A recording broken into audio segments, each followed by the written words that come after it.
periodic prolonged fasting. That's going to drop inflammation. Also take regular amounts of vitamin D, and turmeric is a very, very good natural compound to reduce inflammation. Just make sure that the source of turmeric is from a really good place. Recently I found a farmer who grows the stuff in his greenhouse, and it's the best turmeric I've ever found. He dries it out, chops it up, and I buy it from him, and I actually chew it, and it is like explodes in your mouth, but it's a really good source. But there's a lot of herbal things you can take for inflammation, like stinging nettle root, another one of my favorites. All right, number 8, anytime you have right-sided inflammation or pain, don't forget purified bowel salts, or Tudcut is a type of purified bowel salt that you can take. But then you need to work more on the gallbladder and, of course, your diet as well. All right, number 9, start increasing your omega-3 fatty acids, which I talked about, and decreasing your omega-6 fatty acids. And number 10, be careful with the iron. So I wouldn't recommend cooking in iron skillets. I wouldn't recommend taking these multivitamins, the real popular ones with a lot of iron in them. Not a good idea. In fact, I'm very hesitant taking any vitamins with added iron, unless it's in the right form. But you'd be shocked to find out some of the lead multivitamin minerals really just have this like iron ore, this elemental iron that is like not the right type for our bodies. And the other problem with iron is fortified in all the grain products. So in one video I did a while ago is I showed people how you can take a magnet, okay, a strong magnet, and dump out like a box of cereal on a platform, take the magnet, and it picks up the cereal because of the added iron, the fortification of iron in those wheat products. But of course, if you've been watching my channel, you're not consuming grains, so you're totally safe. All right, so now that you have a superior level of understanding about inflammation, I'm going to show you a great technique on how to get rid of pain, okay? Check it out, it's right here. Video I did a while ago is I showed people how you can take a magnet, okay, a strong magnet, and dump out like a box of cereal on a platform, take the magnet, and it picks up the cereal because of the added iron, the fortification of iron in those wheat products.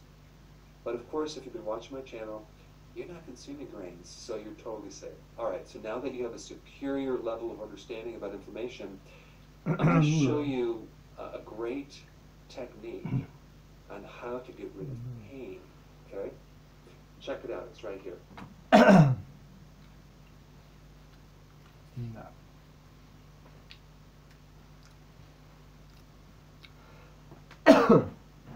Атрилин Экспресс помогает облегчать носовое дыхание. Активен через 25 секунд. Атрилин.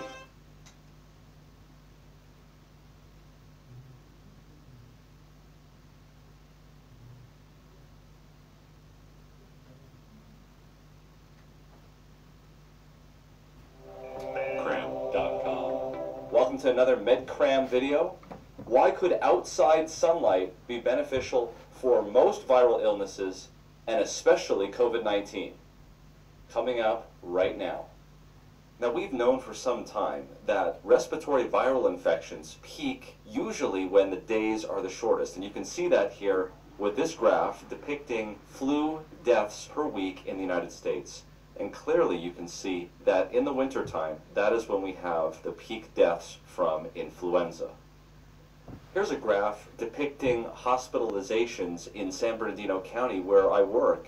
And you can see here on the longest day of the year, on the shortest day of the year, the longest day of the year, and the shortest day of the year, you can almost make out where there is an undulation underlying these peaks. The most recent peak here, of course, being Omicron.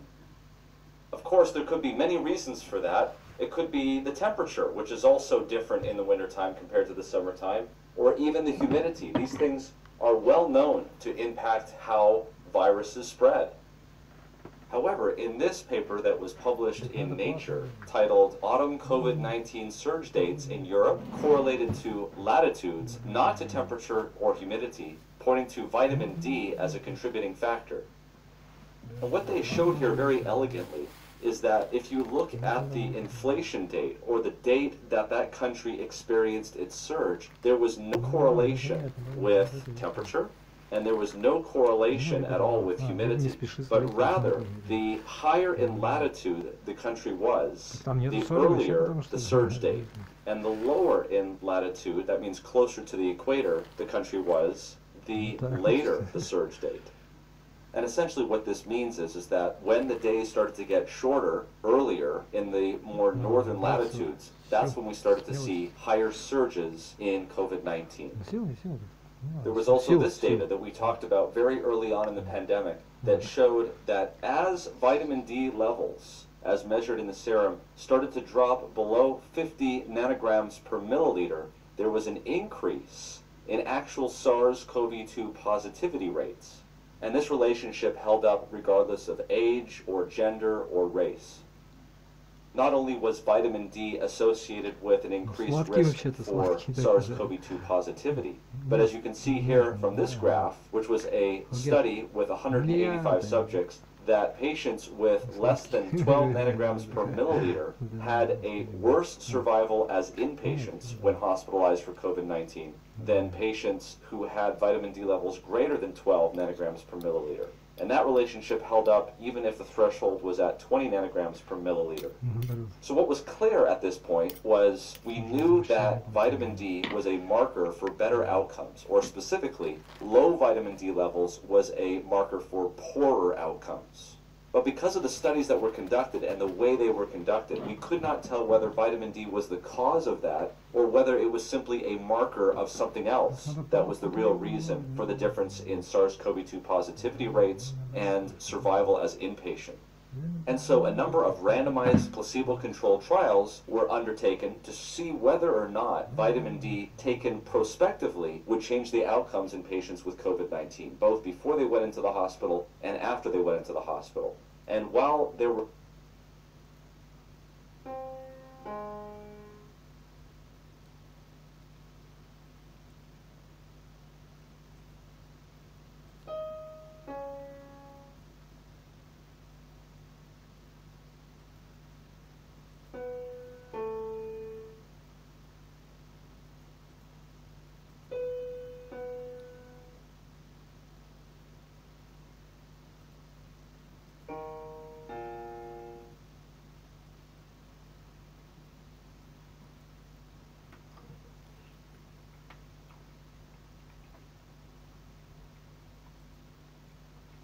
some studies that were positive in some respects. There were also studies like this one that had no impact on the outcomes of severe COVID-19 in hospitalized patients.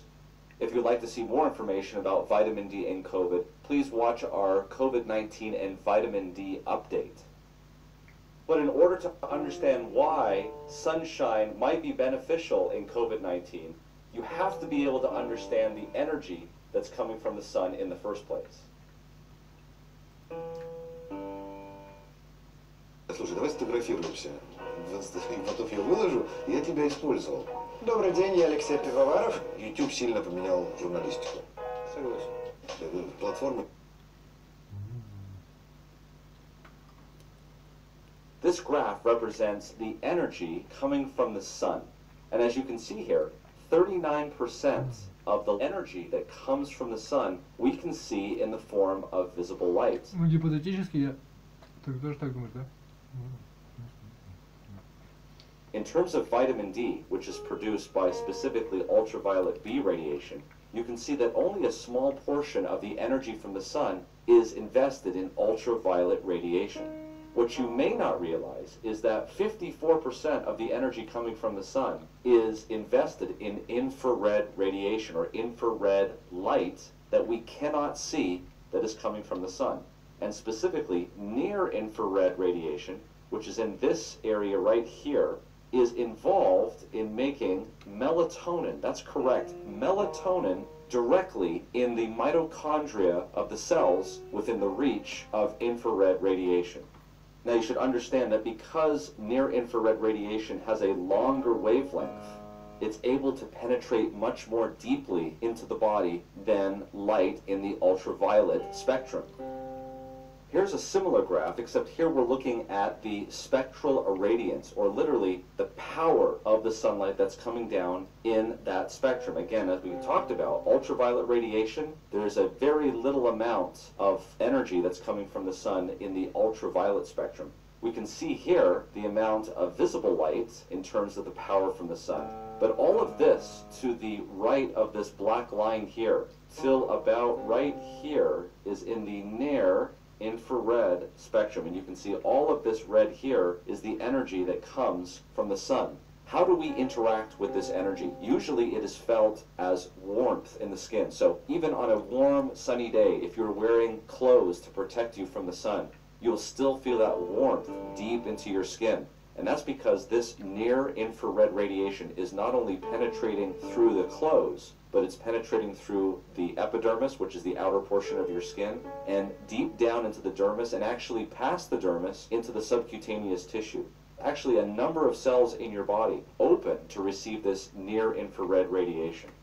So what happens when this near infrared radiation penetrates deep down into your skin and your tissues, and it goes into the mitochondria? Well, first we have to understand what the mitochondria is. So the mitochondria is the powerhouse of the cell. It makes ATP, which is the currency of energy for the cell. And just like an engine that is responsible for locomotion, the byproduct of that locomotion is heat. And that heat, if not dealt with, can actually shut down the engine and cause a lot of engine damage. It can seize up the engine. Well, this also happens in the mitochondria. Its job is to produce ATP, as we discussed. But in addition to that, it also, as a byproduct, produces something called reactive oxygen species, which contributes to oxidative stress.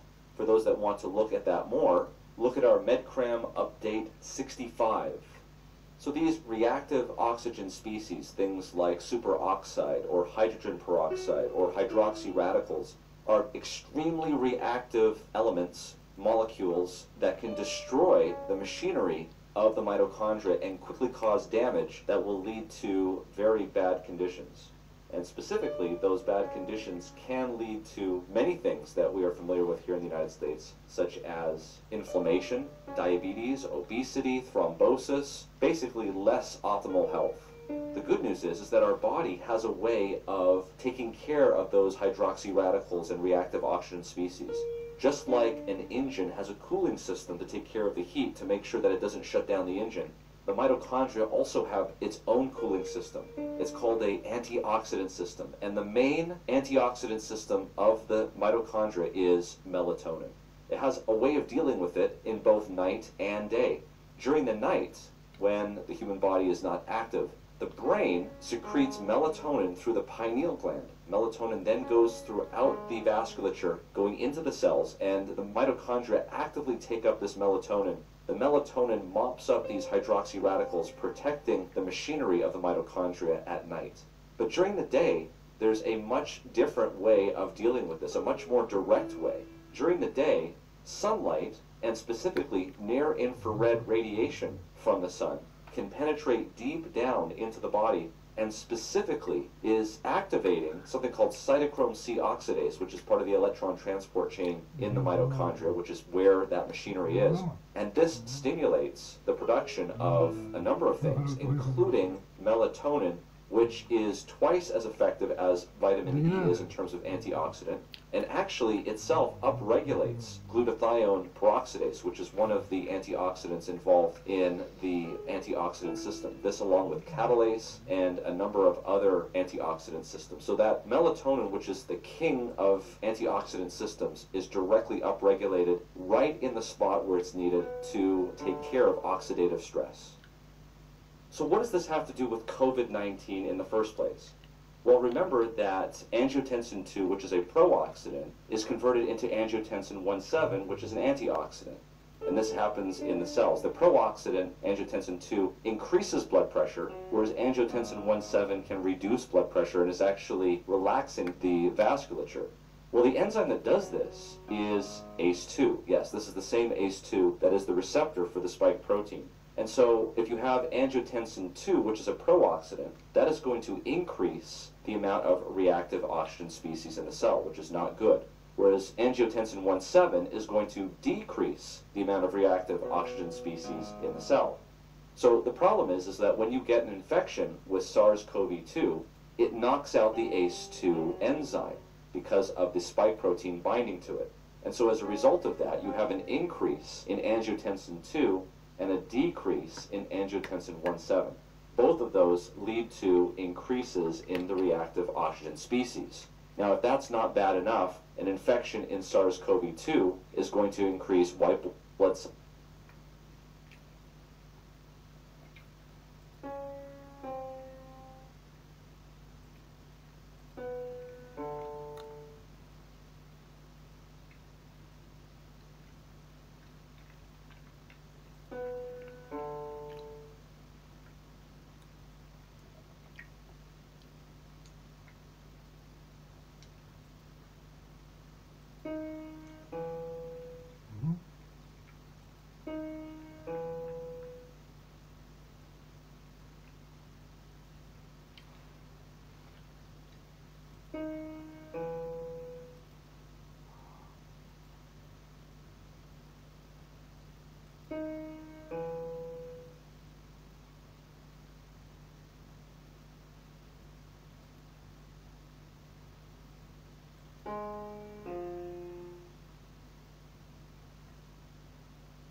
Один для всего тела. Мультитриммер Philips серии 7000.